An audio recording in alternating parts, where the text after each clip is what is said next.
আরে নাফরমান, কার কাছ থেকে আযাব চাচ্ছ? কার আযাবকে টিটকারি মারতেছ?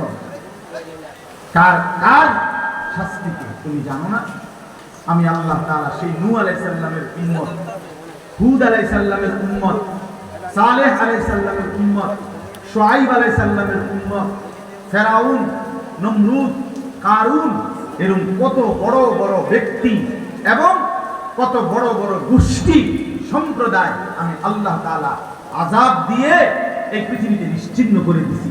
এটা কি নতুন কথা? বলেন, এটা নতুন? তো আল্লাহ তাআলা বলেন, বন্ধু আমি শুনতেছি এই নাফরমান আল্লাহর আযাব চাচ্ছে, আপনি তারে বলে দেন আযাব কিন্তু নাফরমানের জন্য নির্ধারিত, এটা কেউ ঠেকাইতে পারে না।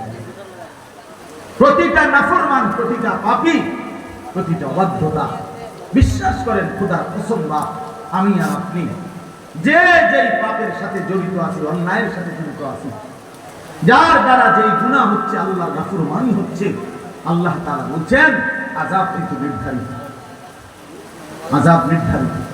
আহসাহুল্লাহু ওয়া নাসু। আল্লাহ তাআলা বলেন, বান্দা আমি তোমার জিন্দেগি গুনে গুনে রাখছি, তুমি ভুলে গেছো। গুনে গুনে রাখতেছি, গুনে গুনে। ওয়া কাফা বিনা হাসিবিন। আল্লাহ বলেন, বান্দা তোদের হিসাবের জন্য আমি আল্লাহ একাই যথেষ্ট।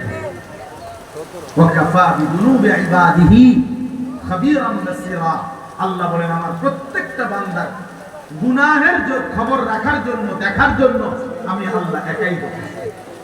এজন্য আল্লাহ তাআলা বলেন, মিনাল্লাহি যিল মাআরিজ। নবী আপনি বলেন তার পক্ষ থেকে আযাব আসবে, শুনো, যিনি সুউচ্চ সুমহান ক্ষমতার অধিকারী, সেই মহান আল্লাহ। তা'রুজুল মালাইকাতু ওয়ার রূহু ইলাইহি।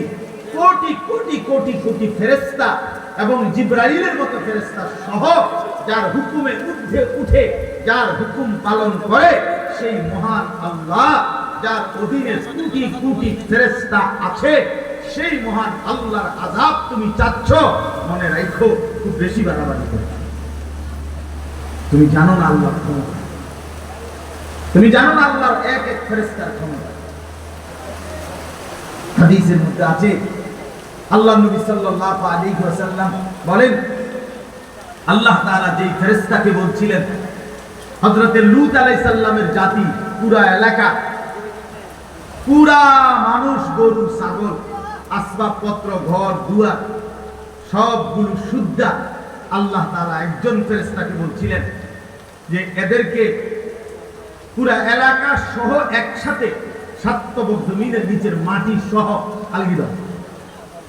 একজন ফেরেশতা তার আঙ্গুলের অগ্রভাগ দিয়ে এই পুরা এলাকা, সমস্ত মানুষ, গরু, ছাগল, ঘর বাড়ি, আসবাবপত্র সহ যেমনি আছে এমনি সাতবক জমিনের নিচের মাটি আল্লাহ তাআলা হুকুমে আঙ্গুলের মধ্যে নিয়ে আনছে। আল্লাহ তাআলা বলে, ঊর্ধ্বে তোলো। প্রথম আসমানের কাছে নিয়ে গেছেন, আমি নিজে কিতাবে পড়ছি। প্রথম আসমানের ফেরেশতারা ওই জনপদের মানুষের এবং তাদের পশু পাখির, চতুষ্পদ জন্তু জানোয়ারের চিৎকার পর্যন্ত শুনছে প্রথম আসমান। এই অবস্থায় আল্লাহ তাআলা বললেন ফেরেশতাকে, এবার একটা উল্টানি দাও, উল্টাও। তো উল্টাইবার সাথে সাথে আল্লাহ তাআলা বললেন, সাত তবক জমিন বরাবর এবার আসার মতো একটা একটা ফাজআলনা আলিয়াহা সাফিলাহা। আল্লাহ বলেন, সাত তবক জমিনের মাটি উপরে উঠায় ফেললাম, উপরের মানুষ, গরু, ছাগল গুলো আমি সবকিছুকে, কুলের বাচ্চা, পেটের বাচ্চা সহ সাত তবক জমিনের নিচে দাফন করে দিলাম। নওজোয়ান, মুসলমানের নওজোয়ান, তুমি যে এক ওয়াক্ত নামাজ পড়ো না, তুমি কার লগে যুদ্ধ করতে? বাপ আমার, তুমি বুঝোনি কার সাথে তামাশা করতেছ, কার হুকুম লঙ্ঘন করছ? কি মনে করছ আল্লাহ ছেড়ে দিবে এমনিতেই না? এই সামান্য একটু সুস্থতা, এই যৌবন, এই 18-20 বছরের এই শরীর, এইটুকু পেয়ে একজন শক্ত সামর্থ্যবান সুস্থ সবল যুবক নওজোয়ান দিনের পর দিন, বছরের পর বছর এক ওয়াক্ত নামাজের সেজদা দেয় না, বছরের পর বছর কোনোদিন ফজরের নামাজ পড়ে না। আরে গাদ্দার, তুই কার সাথে গাদ্দারি করছিস? তুই কার সাথে গাদ্দারি করছিস? তুই জানো না কার সাথে টক্কর দিচ্ছিস? তোমার এই 5 ওয়াক্ত নামাজের কথা আমার আব্বাই বলে নাই, আল্লাহ বলছে। তোমার এই 5 ওয়াক্ত নামাজের কথা তোমার মসজিদের ইমাম বলে নাই, আল্লাহ বলছে। আল্লাহ আল্লাহ বলছে। তুমি কাল লগে তেরাবিটা করলে, গাত্তারাবিটা কাল লগে করলাম।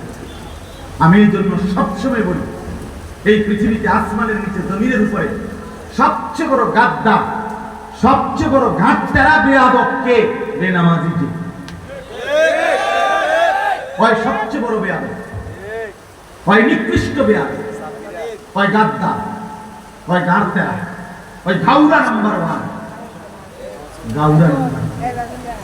আর ভিতরে কোনো ইনসানিয়ত নাই, আর ভিতরে কোনো মনুষ্যত্ব নাই।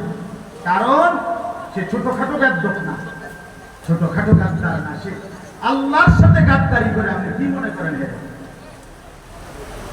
আপনি কি মনে করেন? বুঝেন না? সে আল্লাহকে কি করে না, কিছুই মনে করে না। সে আল্লাহকে কিছুই মনে করে। এই জন্য আল্লাহ